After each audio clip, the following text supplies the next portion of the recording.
the Damon Runyon Theater.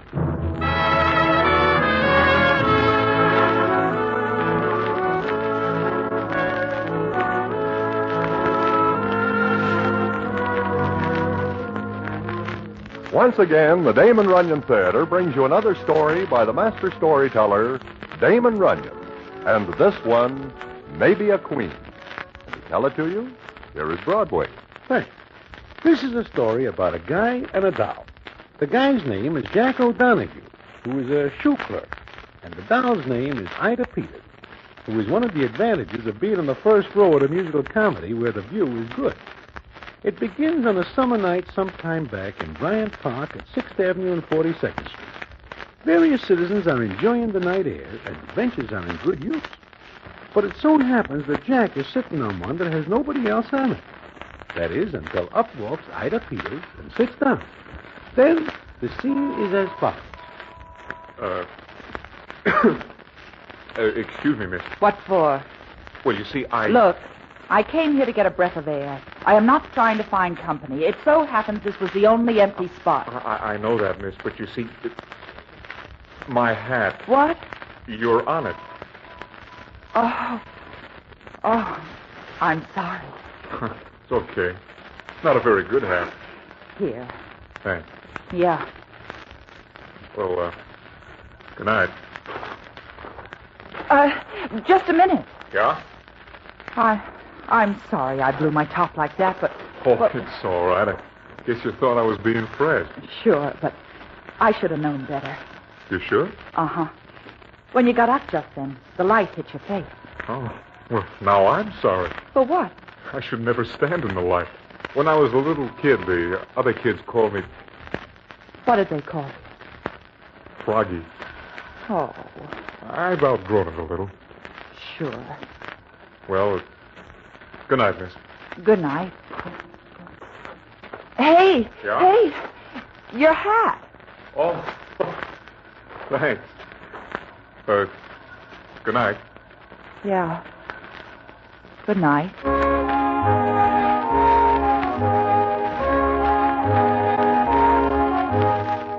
That is the way it begins. A doll like Ida Peters, who may not be the best looking in the world, but doesn't have to move over for anybody, and Jack O'Donoghue, who does not represent a doll's dream and never will. Now, what happens is considered practically incredible by everybody. And what that is, I will tell you in a minute.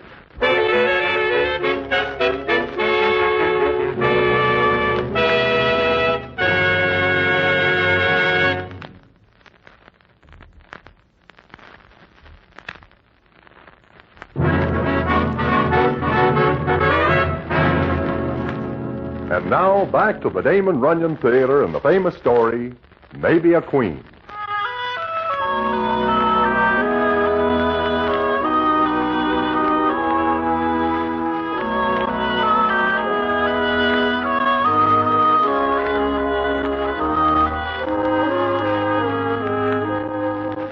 Well, like I say, Ida and Jack meet up in Bryant Park. And this meeting goes on for quite a few nights. If anybody asks Ida why she goes there, it is a little better than 6 to 5, she will not know. That is, until one night when they are taking a little walk. Jack, I'll have to leave you in a little while. Leave? Are you going away? No, not leaving town, if that's what you mean. That's what I mean. I'll stick around for a while. No, I'm meeting somebody at midnight. Oh. Here in the park? No, It's 11:40. I know. You got a date, huh? How'd you know? I never kid myself. What do you mean? I don't like to take a walk with in the park. If we stay out from under the light. If it stops there. Now, look. Maybe your trouble is thinking bad things about yourself. Sure, you're not handsome. I wouldn't even call you nice looking. Your nose is on all wrong. Your mouth slants in a funny way. But you're beautiful. But you've got nice eyes. They're, well, honest and creamy. Thanks. I guess I like you better than any guy I've ever met. How big a field is that? Pretty big, Jack. Mm-hmm.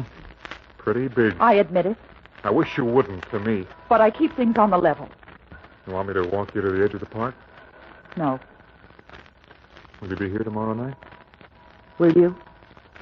It's the only time of day I look forward to. It's the only time any time matters. It's the only time New York looks good to me. Jack. Cut out. Ida. Okay. Okay, so you kiss me. That gives you a ticket to what? I love you. I don't love you. No, I guess not. I don't love you. I never will. Oh, for the love of mine. I do. Ida. But forget it. Forget I said it. Forget you said it. Why? I've got a date in 10 minutes. You're going to keep? Yes, I am. Well, don't look at me like that. I was wondering. About tomorrow night. No. Good night, Ida. Goodbye. Oh. Sure. Goodbye. What's the matter? Why'd you stop? Same time. Same time. Tomorrow night.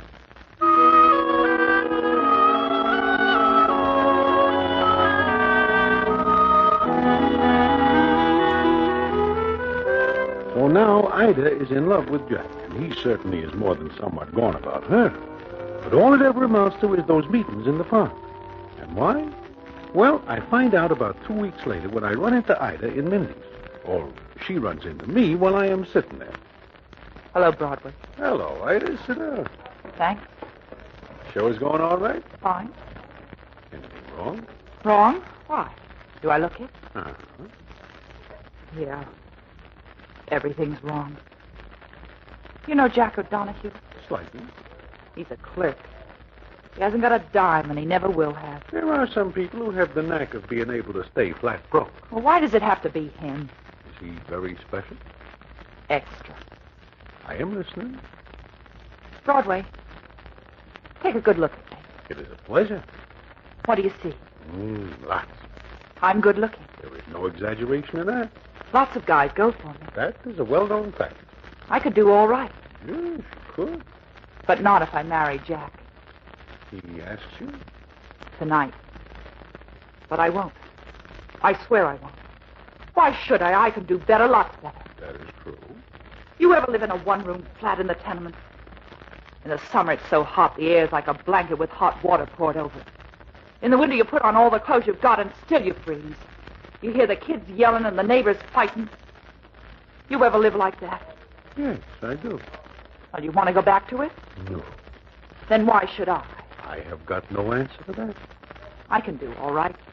There are 100 girls who did all right. Grabbed themselves what they could. Even titles, like a duchess, countess. Why shouldn't I? Maybe even get to be a queen, huh? Why not? What about Jack O'Donoghue? Oh, shut up. Okay. I didn't mean that. I know. Look, Ida, if you want advice, I have got none to give. If you ask me for something good in the Fourth at Hialeah, okay. If you want to know where there is a quiet game where somebody can turn a few bobs, okay, too. But if you were asking me to put up a sign inside you, telling you which way you should go, I am sorry. I am all out of that kind of advice. In fact, I never touched the stuff. Sure. I get it. It's all up to me, huh? It is all up to you. I guess I had it figured out before I saw it. Yeah, I know I did.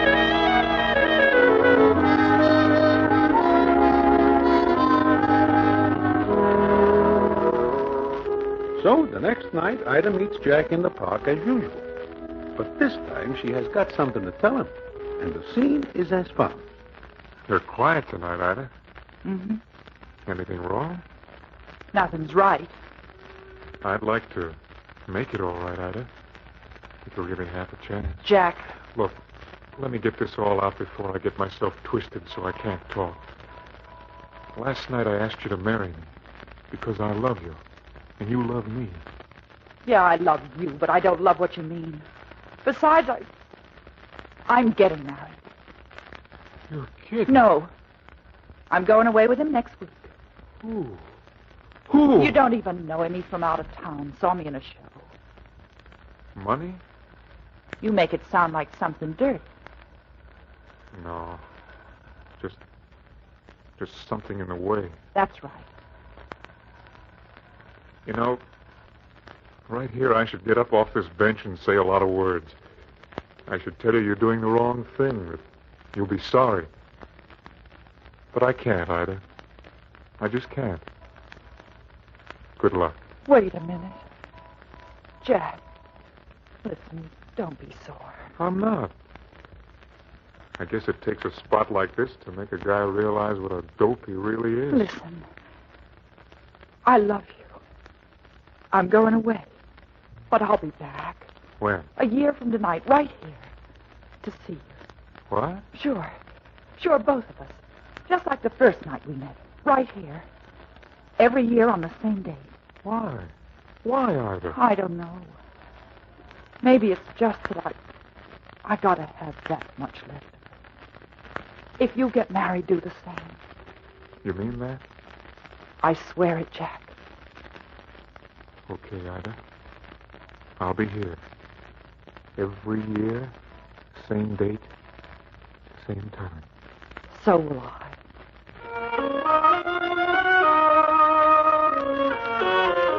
Well, there are some people who will say that this is a crazy idea and it will never happen.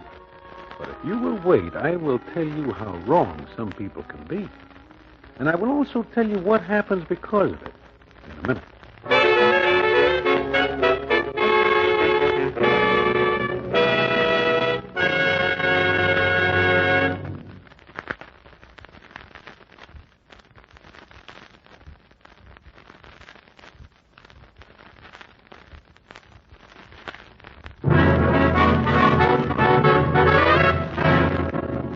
And now back to the Damon Runyon Theater and the famous story, Maybe a Queen.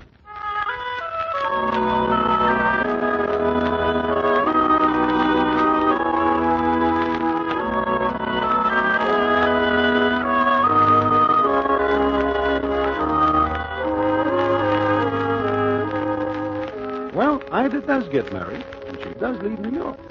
And the guy she marries has more than enough of the stuff that makes the world go round in an expensive way. Then it is a year later, and the scene is the same spot in Bryant Park where Ida and Jack first meet. It is exactly the same time. And what happens is this. Hi, Ida. Jack, how are you? Pretty good. Gonna sit down? Sure. Of course I am. How you been? Wonderful. Oh, you look swell. You're as beautiful as ever. But are you happy, Ida? I've got what I want. Yeah, makes it okay, I guess. How's your husband? I don't know. We've separated. Oh, I'm sorry. Don't be. Somebody else has asked me to marry him. I can go to Reno and get a quick divorce. Sure, that's easy. The man who wants me to marry him is wealthy. Wealthier than the first. Mm-hmm. But, Jack, you and I, Yeah, what about us? What about us? we love each other. You still love me. I've never been able to talk myself out of it. Nor I. You're leaving now? Yes. Kiss me goodbye. Same time. Next year. Same place. I'll be here.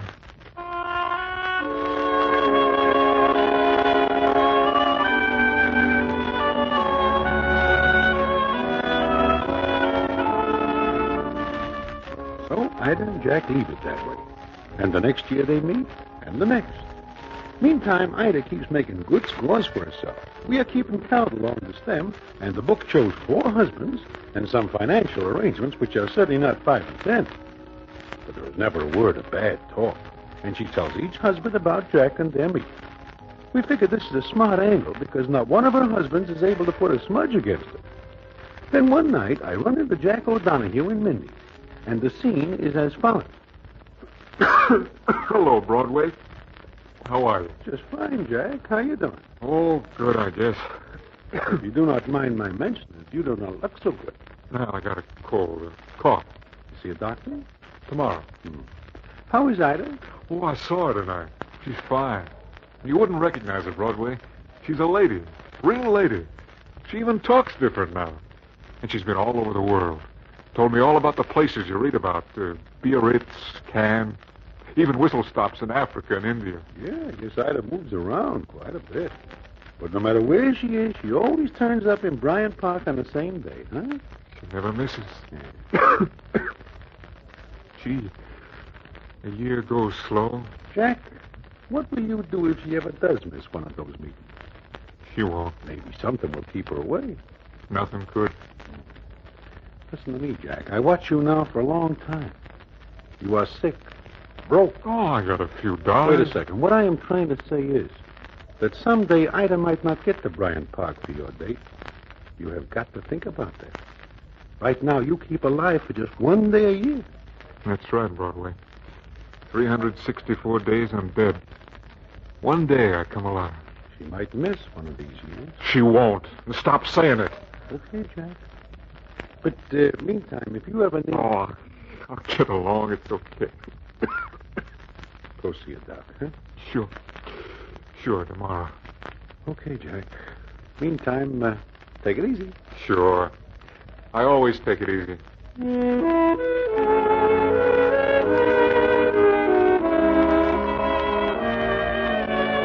And some more years go by, and some more. We watch Jack, and for every 1 year the rest of us live, Jack puts on about 5. He gets gray, and it seems he cannot hold on to a dime. He just does not care. And meantime, Ida Peters adds to her score. We see her picture in the papers quite a bit, and always in society. Each new husband is a step up for her, until finally she hits dead center of the target. I read it in the Blats. So does Jack. And when they meet again in Bryant Park, the scene is as follows. I read all about it, Ida. It's swell. Thank you, Jack. Guess this will be our last time together. What makes you say that? Oh, Jack, you're sick. Broadway told me you won't see a doctor. Oh, I'll be all right. I didn't mean I was going to kick off. I just meant you'd be living in Europe now that you're going to marry a prince. Yes. I walked up the ladder without missing a single rung. There's no place else to go. I guess this is it, Jack. What I've always wanted. They say he's a pretty nice guy. Yes, he is. And I told him about you, Jack. No? What did he say? It was one of the conditions under which I'd marry him, that I'd see you every year. All the way from Europe? If I have to, yes. He hasn't got a country. There was a revolution.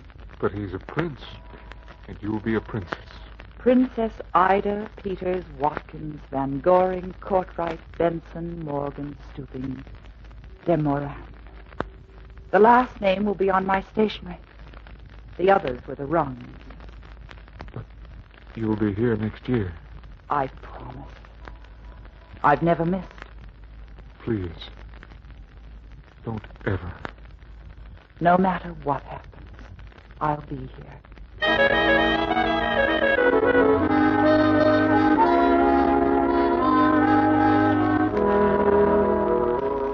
So Ida Peters marries a guy who carries the handle of Prince Paul de Moran, and she becomes the Princess de Moran. And from what we hear and read, this is probably her last time at bat in matrimony. She has got what she wants.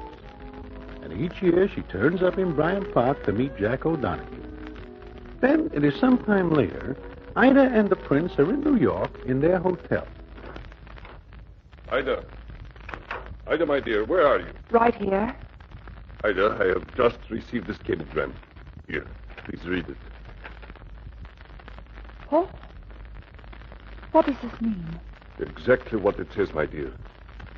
I'm no longer Prince Paul, but King Paul the Fifth. King Paul? The people want me back. Ida, this will give me the chance to do what I want for my country. And you will be a queen. No. No. No, but of course. What is it, my dear? You look frightened. I was just thinking of what someone said a long time ago. Oh? What is that? Nothing.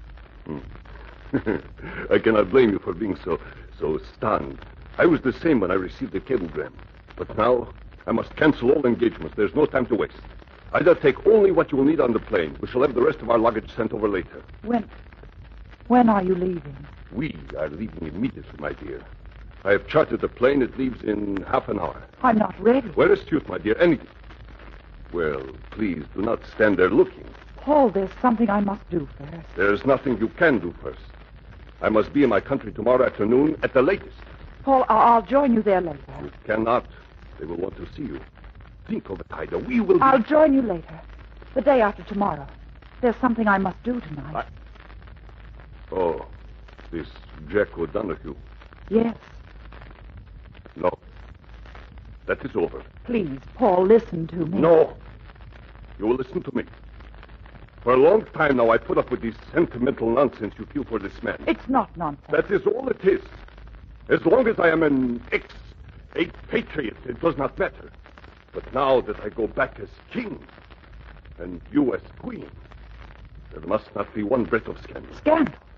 There's never been any scandal about me. You do not understand. There will be those who will ridicule, talk. Let them. I cannot afford it. I cannot go with you tonight. They are wasting time. Get ready. No. Ida, I will say it once more.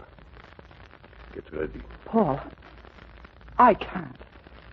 You don't understand. Jack. I will hear no more of that. It is over. Finished. I am going to meet him. You are? Yes. Then you force me to say something I do not want to say, Ida. Look into the mirror. Look. What do you see? A woman of 40? A woman who has lived quite a good deal? A woman who is no longer as beautiful as once she was? Paul. I am sorry, but it is the truth. You have no money of your own anymore. What you have, I gave you. The jewels, everything. Ida, I give you this chance to go with me. If you do not take it... Don't threaten me, Paul. It is not a threat. Believe me. You wouldn't do it. But yes. I have my pride, too.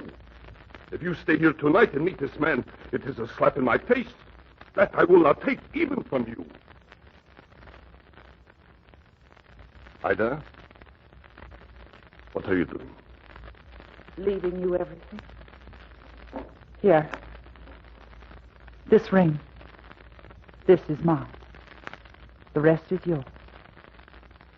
You are making the decision. Yes. Yes, Paul. It is one I should have made years ago.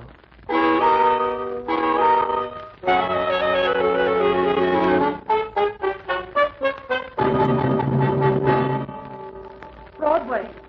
Hi there. Hello there. Have you seen Jack? Jack? No, why? He's not in the park. He is not at... Oh, this is the night you have the date with him. But he's not there. I just left. I do not see him for some time. In fact, almost a week. Help me find him. Please help me find him. Okay, Ida, take it easy. You call his hotel? Yes, he left him plenty of time to get to the park by 11. But he wasn't there. I waited. He wasn't there. How long do you wait? 5 minutes. Well, maybe you do not give him enough time. Come on. We will go to the park and see.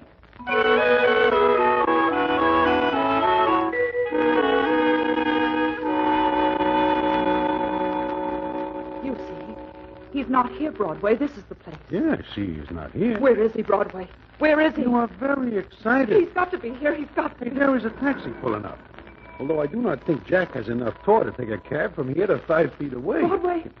It is. It's Jack. Yeah, but... Come on. Look, buddy, please, let me get you to a hospital. I said, take me over there. Jack! Ida, honey. Hey, you, Hacky, what is the matter? He stepped right in front of me, ran out on the street. I was late, Ida. I was trying to hurry. Honest, it wasn't my fault. He steps right in front against the light. He won't let me take him to a doc or a hospital. Sadly, he had to get here. Told me he'd kill me if he did. I think he would have. Jack. Broadway. It is bad, Ida. Real bad. Look, Let's get him to a doc or something, please. No, never mind. It wasn't your fault. Go away. Please, go away. Mister, It is okay, fella. We will take care of it. You got my number in case. Sure. Let me sit down here. Here, take it easy, Jack. Sure. Broadway, stop that driver. We're going to the hospital. No, it's no use, I'm telling you. It's no use. I'm kind of busted inside. I would have waited for you, Jack. I would have waited. I know, honey. But I always like to be here first. Gee, Ida, I'm sorry I was late. Late. You. I'm the one who's late. Very late.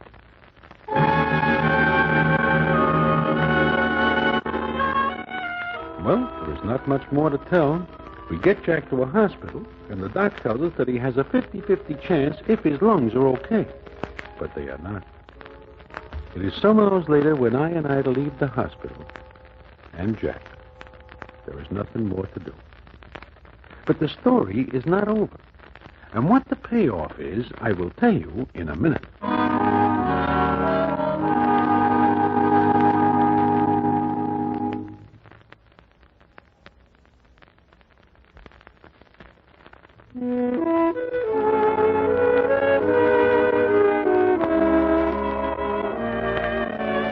Well, everybody is sorry to hear about Jack, and everybody says that Ida Peters gives him a bum shake. But what do they know about it? Anyhow, I do not see Ida until a long time afterward when I stop in a place for a cup of coffee about 3 a.m. And who is there but Ida? She sees me, gives me a smile, and says, I'm very glad to see you, Broadway. and me, you. It is a long time. Uh-huh. Why do you not come around anymore? I'd have to pass. Well, you could go the other way. I can't. Yeah. You are looking well. Okay, I guess. You never change. Oh, I am a landmark. If I change, a lot of people will lose their way around this town. Sure. I see by the papers that the prince is now a king. Yes, he is. And you could be a queen. Like rolling off a log. Well, what are you going to have? Me? Coffee. Coming right up. You know, I'll bet this is the only coffee joint in town with a waitress whose ex-husband is a king.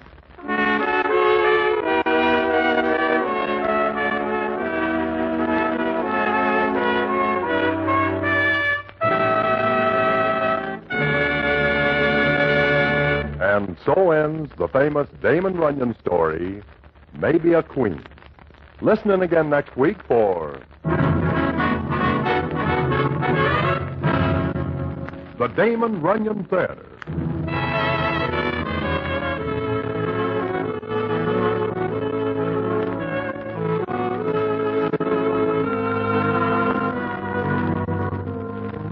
The Damon Runyon Theater, with John Brown as Broadway, is directed by Richard Sandville, and the story is adapted for radio by Russell Hughes. Vern Karstensen is in charge of production. This is a Mayfair production.